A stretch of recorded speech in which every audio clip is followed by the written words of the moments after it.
नमस्कार बच्चों, मैं भय आपका स्वागत करता हूं मेरे यूट्यूब चैनल ज्ञान बेता भय में। आज मैं आपके लिए लेकर आया हूं ट्रायंगल यानी कि त्रिभुज। आज हम त्रिभुज के सभी प्रकार के बारे में जानेंगे कि क्या होते हैं और कितने प्रकार के होते हैं। तो हमारा देखते हैं आगे। अब सबसे पहली बात, अगर हम त्रिभुज पढ़ने जा रहे हैं तो ये जान लें कि त्रिभुज होता क्या है या कहते किसे हैं। तो जैसा कि हम नाम से ही जानते हैं, त्रिभुज, त्रि मतलब त्रिभुज। इसको अगर यहाँ से हम अलग करें तो त्रि मतलब हमारा तीन और भुज मतलब हो जाएगा भुजाएं, यानी कि तीन भुजाएं। तो इसका मतलब ये कि ऐसी आकृति जिसमें तीन भुजाएं हों, या फिर कह सकते हैं तीन भुजाओं से घिरी हुई आकृति को त्रिभुज कहते हैं। ठीक, देखिए इसमें एक, दो और तीन, ये तीन भुजाओं से घिरी हुई आकृति जो है इसको हम कहते हैं त्रिभुज। ठीक, अब देखते हैं इसके आगे हम। अब त्रिभुज हम जानते हैं कि भाई तीन भुजाओं से घिरी आकृति को त्रिभुज कहते हैं। ठीक, अब इसके आगे हम पढ़ेंगे कि ये होते कितने प्रकार के हैं। तो त्रिभुज हमारे होते हैं कुल 6 प्रकार के। कितने प्रकार के? त्रिभुज हमारे होते हैं कुल 6 प्रकार के, जिसमें से हमारा पहला है समबाहु त्रिभुज। पहला होता है समबाहु त्रिभुज, दूसरा होता है विषमबाहु त्रिभुज, तीसरा, इसके बारे में हम विस्तार से चर्चा करेंगे अभी आगे, विषमबाहु त्रिभुज। तीसरा होता है हमारा समकोण त्रिभुज, और चौथा होता है हमारा न्यून कोण त्रिभुज। पांचवा होता है हमारा अधिक कोण त्रिभुज। और छठा और आखिरी होता है हमारा समद्विबाहु त्रिभुज। देखो यहाँ पर बाहु का मतलब भुजाएं या साइड्स। ठीक, अब हम देखते हैं अपना पहला समबाहु त्रिभुज किसे कहते हैं। तो देखिए यहाँ पर जैसा कि दिख रहा है कि हमारा समबाहु त्रिभुज होता है। समबाहु त्रिभुज एक ऐसा त्रिभुज होता है जिसकी तीनों भुजाएं समान माप के मतलब जिसकी तीनों की लंबाई क्या हो, आपस में बराबर होंगी। ठीक, तो वो हो जाएगा हमारा समबाहु। और एक चीज, अगर किसी भी त्रिभुज की तीनों भुजाएं आपस में बराबर होंगी तो उसका प्रत्येक कोण भी क्या होगा, बराबर होगा। और त्रिभुज अगर हमारा जैसे ये समबाहु त्रिभुज, तो इसकी हमारी तीनों भुजाएं ये क्या होंगी आपस में, ये कुछ इस तरह का दिखेगा, जिसकी ये तीनों भुजाएं हमारी आपस में क्या हो जाएंगी, ये तीनों भुजाएं बराबर। अगर ये ए सेंटीमीटर की या मीटर की है तो ये भी ए तीनों एक ही होंगी। ठीक, ये तीनों हमारी आपस में बराबर, तो ये प्रत्येक कोण हमारा कितने का हो जाएगा, 60 डिग्री का। और एक चीज हम जानते हैं कि त्रिभुज के तीनों कोणों का योग हमारा कितना होता है, 180 डिग्री। तो यहाँ पर अगर हम देख ले रहे हैं हमारी तीनों भुजाएं बराबर, तीनों कोण भी बराबर होंगे, यानी कि ये 60 होगा, ये 60। तो इससे एक परिभाषा और निकल सकती है हमारी कि समबाहु त्रिभुज वो होता है जिसके तीनों कोण आपस में क्या होते हैं, बराबर होते हैं। ठीक, अब देखते हैं हम अपना अगला त्रिभुज।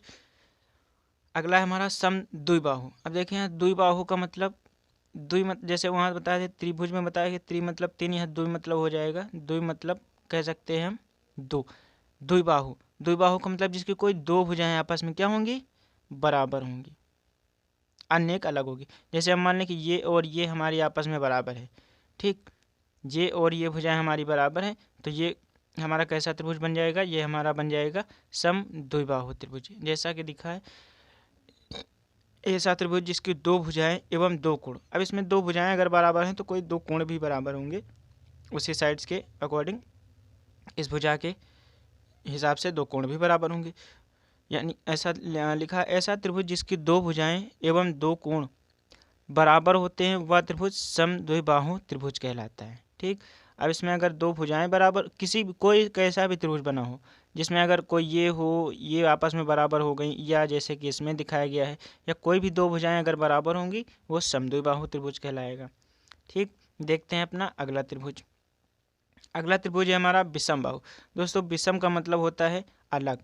यहाँ विषमबाहु का मतलब कि ऐसा त्रिभुज जिसकी कोई भी भुजा आपस में बराबर नहीं होगी, तीनों भुजाएं आपस में क्या होंगी, अलग अलग होंगी, कोई भी भुजा हमारी बराबर नहीं होगी। तो वैसा त्रिभुज हमारा क्या कहलाएगा, ऐसा त्रिभुज हमारा कहलाएगा विषमबाहु त्रिभुज। ठीक, इसमें कोई भी भुजाएं बराबर नहीं होंगी, तो इसमें जाहिर सी बात है तीनों कोण भी अलग अलग होंगे। ठीक, बढ़ते अपने अगले त्रिभुज की ओर। हमारा अगला त्रिभुज है न्यून कोण त्रिभुज। अब न्यून कोण त्रिभुज पढ़ने से पहले हम ये जान लेते हैं कि हमारा न्यून कोण होता क्या है। न्यून कोण हमारा क्या होता है दोस्तों? न्यून कोण होता है हमारा, देखिए जैसे ये हमारा 0 हुआ और ये 90 हुआ, तो इसके बीच में जितने भी कोण आएंगे हमारे, इसके बीच में जितने सारे भी कोण आएंगे वो सब हमारे होंगे न्यून कोण। यानी कि अगर कोई हमारा कोण x डिग्री का होगा तो होगा हमारा, वो 0 से तो बड़ा होगा, देखिए यहाँ 0 से तो बड़ा होगा लेकिन 90 से कम होगा, तो यहाँ पर हो जाएगा 0 से बड़ा होगा लेकिन 90 डिग्री से कम होगा। ये होगा हमारा न्यून कोण त्रिभुज। अब कोई एक ऐसा त्रिभुज होगा जिसमें हमारा एक कोण क्या होगा? न्यून कोण होगा। जैसे यही मान ले रहे हैं ये हमारा न्यून कोण हुआ, यानी कि ऐसा भी कोई त्रिभुज होगा जिसका जो कोण एक कोण हमारा क्या होगा? 0 से बड़ा और 90 से छोटा, यानी कि न्यून कोण होगा। जैसे कि यहाँ लिखा है ऐसा त्रिभुज जिसके प्रत्येक कोण न्यून कोण। प्रत्येक कोण का मतलब तीनों कोण, यहाँ पर तीनों कोण कहने का, प्रत्येक कोण यहाँ तीनों कोण होंगे। तीनों कोण हमारे 0 से 90 डिग्री के बीच में, बीच का मतलब यही जो हमने बताया है। ठीक, तो ये हो गया हमारा न्यून कोण त्रिभुज। पांचवा है हमारा समकोण त्रिभुज। अब देखिए समकोण का मतलब, समकोण का मतलब होता है, समकोण का मतलब यहाँ पर होता है हमारा 90 डिग्री। यानी कि यहाँ इसमें कोई एक कोण, देखिए जैसे लिखा है इस त्रिभुज का एक कोण समकोण एवं बचे हुए कोण न्यून कोण होते। अब भाई जाहिर सी बात है अगर एक त्रिभुज के तीनों कोणों का योग 180 डिग्री होता है, तो अगर एक 90 हो गया तो बाकी दो बचे, तो या तो एक 60 का होगा, या तो एक 30 का होगा, या तो 45 के होंगे। ठीक, तो इसमें एक कोण हमारा, ये हमारा त्रिभुज कुछ इस तरह दिखेगा। तो ये हमारे न्यून कोण हो गए और ये हो गया हमारा समकोण। देखिए समकोण को इस तरह, अगर ये इस तरह कहीं पे बना होगा तो ये होगा हमारा समकोण, ये हमारा 90 डिग्री का होता है। ठीक, ये कहलाएगा हमारा समकोण त्रिभुज। अगला है हमारा अधिक कोण त्रिभुज। इसमें क्या होता है भाई? तो इसमें कह रहे हैं कि ऐसा त्रिभुज जिसका एक कोण अधिक कोण। अब अधिक कोण का मतलब ये हो गया कि हमारा अर्थात एक कोण का मान 90 अंश से ज़्यादा, यानी कि x जो अगर हमारा कोई कोण है तो उसका मान क्या होगा? 90 अंश से ज़्यादा होगा, यानी कि इसका मान 90 से अधिक होगा। ठीक, तो इस प्रकार का त्रिभुज हमारा अधिक कोण त्रिभुज कहलाता है। जैसे इस त्रिभुज का जो मान है तो ये हमारा देखिए 90 से अधिक है, ये करीब 120 के जा रहा है। ठीक, इस तरह जो ये बना है त्रिभुज तो ये हमारा कहलाएगा अधिक कोण त्रिभुज। ठीक, तो आशा है कि आप लोगों को समझ में आ गया होगा, और अगर समझ में नहीं आया तो एक बार वीडियो को फिर से देखें और ज़्यादा से ज़्यादा शेयर करें, लाइक करें और चैनल को सब्सक्राइब करें ताकि आने वाली वीडियो सबसे पहले आपको मिलते रहे। Thanks for watching.